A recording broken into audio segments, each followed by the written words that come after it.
কোনো প্রকার ঝামেলা ছাড়াই। কিভাবে টি-20 ম্যাচে বাজি ধরবে, কিভাবে স্কোর প্রেডিকশন করে বেশি বেশি টাকা ইনকাম করবে, দেখাবো এই বিষয়ে এই ভিডিওতে। ভিডিওটি অবশ্যই শেষ পর্যন্ত দেখুন, না হলে অ্যাকাউন্ট খোলার সময় প্রবলেম হতে পারে কোনো তথ্য। ক্রোম অথবা যে কোনো ব্রাউজারে প্রবেশ করে আপনি OneXBet অ্যাপসটি ডাউনলোড করে নিবে। এরপর অ্যাপসটি ওপেন করবে। ওপেন করার পর দেখতে পাবেন এখানে দুইটি অপশন। আপনি রেজিস্ট্রেশন অপশনে চাপ দিবে। দেখতে পাবেন কতগুলো অপশন রয়েছে, আপনি ইন ওয়ান ক্লিক অপশনে চাপ দি। তারপর আপনাকে একটি নতুন পেজে নিয়ে আসবে। এখানে সবকিছুই ঠিক থাকবে, কোনো পরিবর্তন হবে না। প্রোমো কোডের ঘরে লিখবেন স্ক্রিনে থাকা প্রোমো কোডটি। প্রোমো কোডটি হল GFT. এই প্রোমো কোডটি ব্যবহার করে আপনি অ্যাকাউন্ট খোলার প্রথম ডিপোজিটেই পাবেন 100% বোনা। অর্থাৎ আপনি যদি 20,000 টাকা ডিপোজিট করেন তাহলে পেয়ে যাবেন আরও 20,000 টাকা, এবং প্রতি সোমবার ও শুক্রবার ডিপোজিট করার সাথে সাথেই পেয়ে যাবেন আরও 100% বোনা, এবং বোনাস পাবেন আপনার জন্মদিনেও। এরপর নিচে থাকা কন্ডিশনগুলোতে টিক মার্ক করে দিবে। এরপর ডান পাশে থাকা অপশনটিতে ক্লিক করে দিবে। আপনার সামনে I am not robot verify page চলে আসবে। এটি নির্দিষ্ট কিছু ছবি সিলেক্ট করে দিয়ে ভেরিফাই করে দিবে। এরপর আপনাকে একটি আইডি এবং পাসওয়ার্ড দিবে। এই আইডি এবং পাসওয়ার্ডটি খুব যত্ন সহকারে রেখে দেবেন অথবা একটি স্ক্রিনশট দিয়ে রাখবে। এখন নেক্সটে ক্লিক করবে। আমার অ্যাকাউন্টটি খোলা হয়ে গেছে। এখন অ্যাকাউন্টটি ভেরিফাই করতে হবে। এর জন্য চলে আসবেন নিচের মেনু অপশনটিতে। দেখতে পাবেন ওপরের স্থানে পার্সোনাল প্রোফাইল, এই অপশন সিলেক্ট করে দিই। তারপর দেখবেন ফোন নাম্বার লিঙ্ক।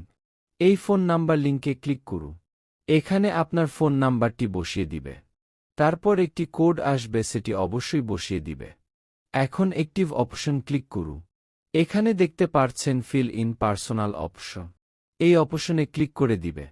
তারপর দেখতে পাবেন আপনাকে এরকম একটি ফর্ম দেওয়া হয়েছে। এই স্থানে আপনার আইডির তথ্যের সাথে মিল রেখে আপনার তথ্যগুলো বসিয়ে দিবে।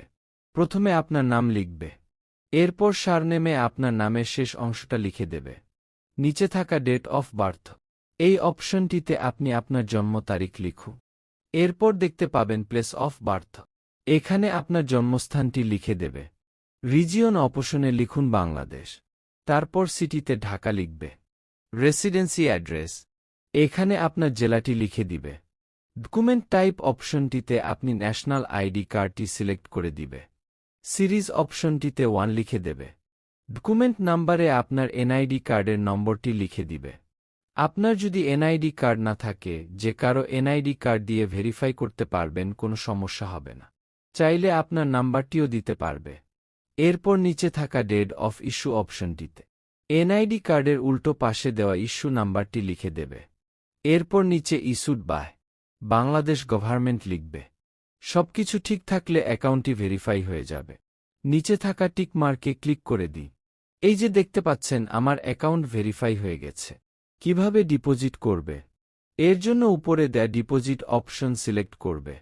এরপর দেখতে পাবেন বিকাশ, নগদ, রকেট উপায়ে আরও অনেক মাধ্যম, আপনি যে কোনো মাধ্যম হতে লেনদেন করতে পারবে। আমি নগদ সিলেক্ট করে দিলাম। এখানে দেখতে পাবেন নগদ ওয়ালেট নাম্বার দেয়া আছে। এখান থেকে নাম্বারটি কপি করে নিবে। অবশ্যই এখানে নাম্বার পরিবর্তন হয়। যখনই ডিপোজিট করবেন এখান থেকে নাম্বার কপি করে নিবেন, তারপর টাকা ক্যাশ আউট করবে। আমি টাকা ক্যাশ আউট করে দিয়েছি। দেখতে পাচ্ছেন আমার ক্যাশ আউট সফল হয়েছে। এখানে দেখতে পাচ্ছেন আমাকে একটি ট্রানজ্যাকশন নাম্বার দিয়েছে। আমি এই ট্রানজ্যাকশন নাম্বারটি কপি করে নিয়ে আমার আগের জায়গায় চলে আসব। কপি করা ট্রানজ্যাকশন নাম্বারটি বসিয়ে দিব। এখানে আমি যে নাম্বার থেকে টাকাটি পাঠিয়েছি সে নাম্বারটি এখানে দিয়ে দিব। তারপর কত টাকা ক্যাশ আউট করেছি তা লিখে দিব। কনফার্ম বাটনে চাপ দেওয়ার পর দেখতে পাচ্ছেন আমার ডিপোজিটটি সাকসেসফুল হয়েছে। সুস্থ থাকবেন, ভালো থাকবে। আবারও দেখা হবে নতুন কোনো ভিডিওতে।